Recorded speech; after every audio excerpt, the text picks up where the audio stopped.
నమస్కారము ప్రేక్షకులందరికీ సంక్రాంతి పండుగ శుభాకాంక్షలు. మనందరికీ తెలుసు, సంక్రాంతి పండుగ వస్తుందంటే ఎంతో ఆనందకరంగా ఉత్సాహవంతంగా జరుపుకునేందుకు ప్రయత్నం చేస్తుంటారు. ఎన్నో పనులు ఉన్నప్పటికీ ఈ సంక్రాంతి మాత్రం ఒక వారం రోజుల ముందే పండుగ యొక్క సరదా, పండుగకు సంబంధించినటువంటి కార్యక్రమాలన్నీ కూడా ప్రారంభించుకుంటూ ఉంటారు. సంక్రాంతి పండుగ అంటే 5 రోజులు చేస్తూ ఉంటారు. వాటిల్లో ముఖ్యంగా ఈనాటి రోజుల్లో 3 రోజులు మాత్రం తప్పనిసరిగా ఆచరిస్తారు. అవే భోగి పండుగ, మకర సంక్రాంతి, కనుమ పండుగ.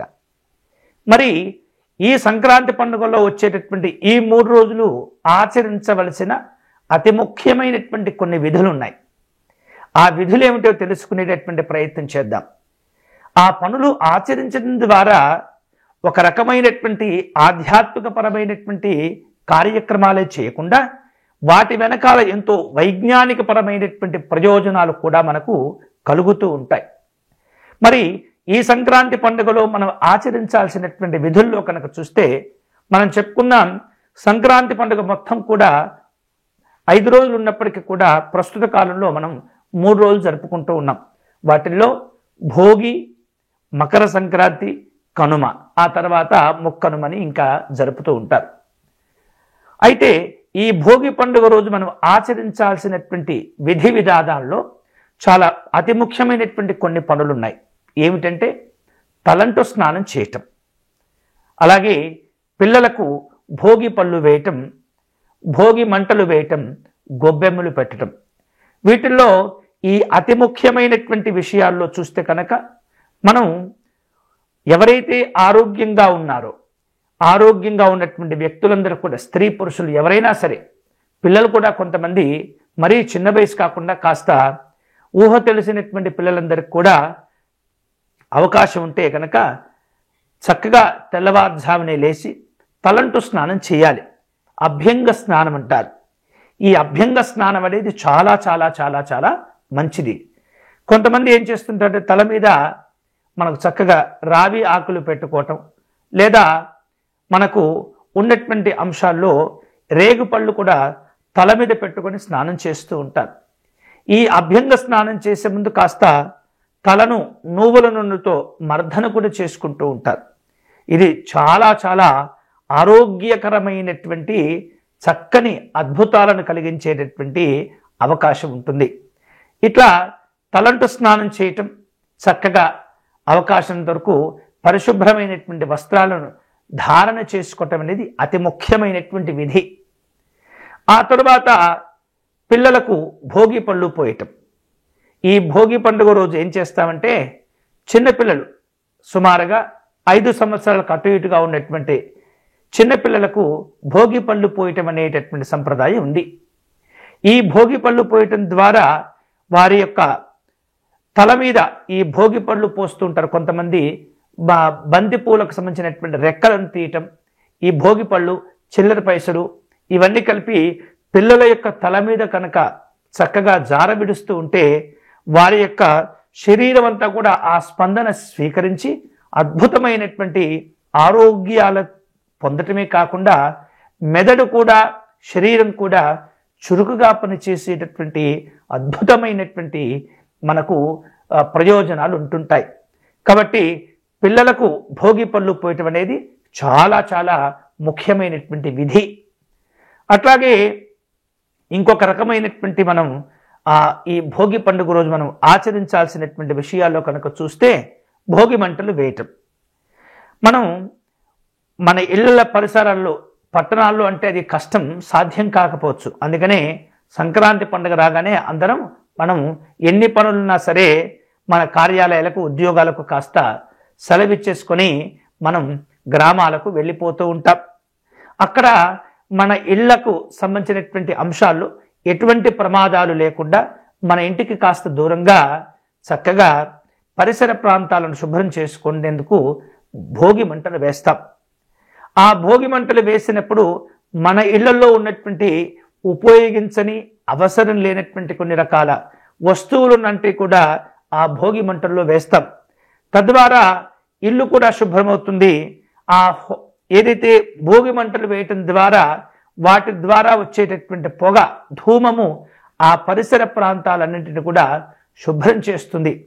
ఆ పరిసర ప్రాంతాల్లో ఉన్నటువంటి మనకు హాని కలిగించేటటువంటి అనేక రకములైనటువంటి పురుగులన్నీ కూడా బ్యాక్టీరియాతో కూడా దూరం వెళ్ళిపోవటము నశించటము జరుగుతుంది. మనం అనుకుంటున్నాం భోగి మంటలు వేస్తున్నామని, కానీ మనకు తెలియకుండానే అక్కడ ఒక రకమైనటువంటి హోమం జరుగుతుంది. అత్యంత పరమ పవిత్రమైనటువంటి భావనతో భోగి మంటలు వేయాలని చెప్తుంటారు. ఒక రకంగా మనం హోమం చేస్తున్నాం. ఈ హోమానికి ఎటువంటి మంత్రాలు అవసరం లేదు, మంచి భావన ఉంటే సరిపోతుంది. కాబట్టి ఆ భోగి మంటలు వేయటం ద్వారా ఆ చుట్టూ పరిసర ప్రాంతాలన్నీ కూడా చక్కగా శుభ్రమయ్యి వాటి ద్వారా వచ్చేటటువంటి ఆ యొక్క ధూమము మన ఇంట్లోకి కూడా చేరి ఇంట్లో ఉన్నటువంటి చెడు సంబంధమైనటువంటి గాలులు, చెడు సంబంధమైనటువంటి బ్యాక్టీరియాతో కూడా బయటికి వెళ్ళిపోయి ఇల్లు కూడా చక్కగా పరిశుభ్రమవుతుంది. అంతేకాకుండా ఈ భోగి మంటలు వేయటం ద్వారా ఒక రకమైనటువంటి, ఇందాక చెప్పాం కదా, ఒక రకమైనటువంటి హోమం చేసినటువంటి ఫలితం. మరి అత్యంత పరమ పవిత్రమైనటువంటి భావనతో కనుక మనం ఆ భోగి మంటలు వేయటం ద్వారా మనము మన పరిసర ప్రాంతాలను చక్కగా శుభ్రం చేసుకునేటటువంటి చక్కని అవకాశం మనకు కలిసి వస్తుంది. కాబట్టి అందరూ కూడా భోగి మంటలు వేసేటటువంటి ప్రయత్నం చేయండి. కాకపోతే ఆ భోగి మంటల ద్వారా మీకు మీ పిల్లలకు ఎలాంటి ప్రమాదం జరగకుండా అన్ని రకాల జాగ్రత్తలు తీసుకోవాలి. అప్పుడు భోగి మంటలు వేయటం తద్వారా ప్రయోజనాలు పొందటం జరుగుతుంది. ఇక గొబ్బెమ్మలు పెట్టడం. మన ఇంటి ముందు చక్కగా కల్లాపితో చక్కగా శుభ్రం చేసి ఆవు పేడతో చక్కగా మన ఇంటి ముందు కల్లాపిని చల్లుకొని రంగవల్లులతోటి గొబ్బెమ్మలు పెట్టుకుంటాం.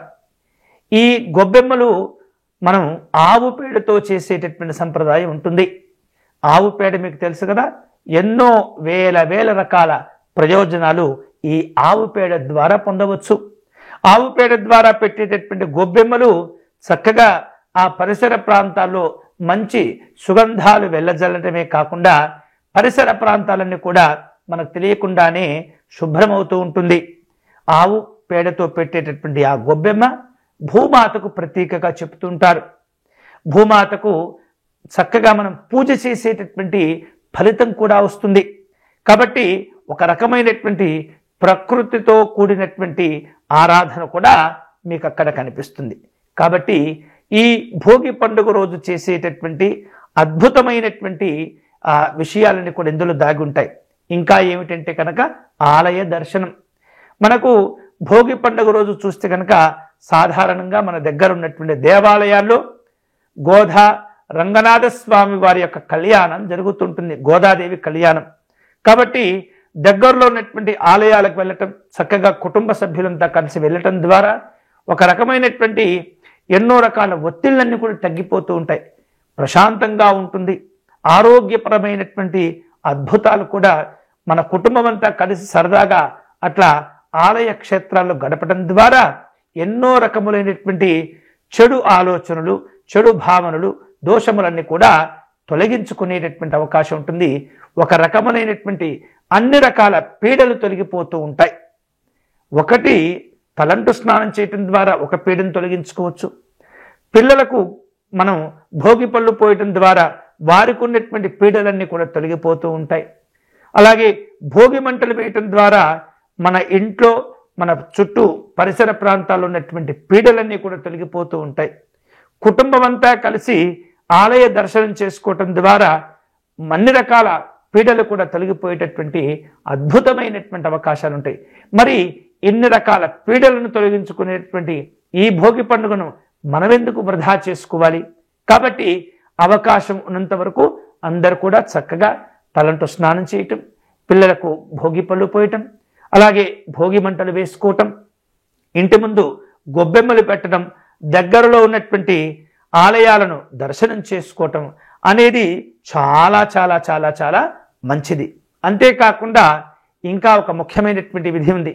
ఏమిటంటే ఈ భోగి పండుగ రోజున చక్కగా నువ్వుల పదార్థాలతో చేసినటువంటి వంటకాలు తినటం. కాబట్టి ఈ నువ్వుల పదార్థాలతో చేసినటువంటి వంటకాలు తినడం ద్వారా, ఎందుకంటే ఇదంతా కూడా చలికాలం చెప్తూ ఉంటాం కాబట్టి మన శరీరానికి చక్కని ఉష్ణాన్ని అందిస్తుంది. అంతేకాకుండా శారీరకమైనటువంటి జీర్ణక్రియకు సంబంధమైనటువంటి ఎవరైతే అనారోగ్యాలు ఇబ్బందులు ఎదుర్కొంటూ ఉన్నారో వారందరికీ కూడా చక్కని జీర్ణ ప్రక్రియ కొనసాగి మంచి ఆరోగ్యాలు కూడా లభిస్తూ ఉంటాయి. ఇంతటి అద్భుతమైనటువంటి ప్రయోజనాలు ఈ భోగి పండుగలు దాగి ఉన్నాయి. కాబట్టి ఈ అతి ముఖ్యమైనటువంటి విధులన్నీ కూడా అవకాశం ఉన్నంత వరకు అందరూ కూడా ఆచరించి ఆ పీడలను తొలగించుకునేటటువంటి ప్రయత్నం చేయండి. ఎందుకంటే ఈ చలికాలం అంతా కూడా మనకు బద్ధకాన్ని కలుగచేస్తుంది, అనారోగ్యాలు కలుగచేస్తుంటాయి, వివిధ రూపాల్లో జలుబులు, దగ్గులు, జ్వరాలు కూడా వస్తూ ఉంటాయి. ఇవన్నీ మనకు రాకుండా ఉండాలంటే మనం ముందు జాగ్రత్తలు తీసుకుంటాం. ఎట్లా అయితే తీసుకుంటామో ఈ యొక్క చలికాలం అంతా కూడా ఈ భోగి మంటలు వేయటం ద్వారా, ఈ నువ్వుల పదార్థాలు తినడం ద్వారా, అలాగే మనకు ఉన్నటువంటి రకరకాల వ్యాధులు తొలగించుకునేటటువంటి క్రమంలో ఇవన్నీ కూడా మనకు చాలా చాలా అద్భుతంగా మనకు ఉపయోగపడుతూ ఉంటాయి. అంతేకాకుండా ఈ భోగి మంటలు వేయటం ద్వారా ఒక రకమైనటువంటి ఎవరి ఇళ్ల వద్ద వారు కనుక భోగి మంటలు వేస్తే కనుక ఆ పరిసర ప్రాంతాలు, ఆ గ్రామము, ఆ ప్రదేశం అంతా కూడా శుభ్రమయ్యి బ్యాక్టీరియాలు, చెడు క్రిములన్నీ కూడా దూరం వెళ్ళిపోవటము, నశించడం జరుగుతుంది. తద్వారా వారి కుటుంబమే కాకుండా ఆ ఊరంతా కూడా అద్భుతమైనటువంటి ఆరోగ్యప్రదంగా ఉండేటటువంటి అవకాశం ఉంటుంది. ఇవి భోగి పండుగ రోజు చేయవలసిన అత్యంతమైనటువంటి ముఖ్య విధులు. మరొక్కసారి మీ అందరికీ ఈ భోగి, మకర సంక్రాంతి, కనుమ పండుగ శుభాకాంక్షలతో ఇంకొక కార్యక్రమంలో సంక్రాంతి పండుగకు మనం ఇప్పుడు ఏమేం చేయాలో తెలుసుకున్నాం. ఏమేమి చేయకూడదో అవన్నీ కూడా మనం తెలుసుకునేటటువంటి ప్రయత్నం చేద్దాం ఇంకో వీడియో ద్వారా. అంతవరకు సెలవు. స్వస్తి.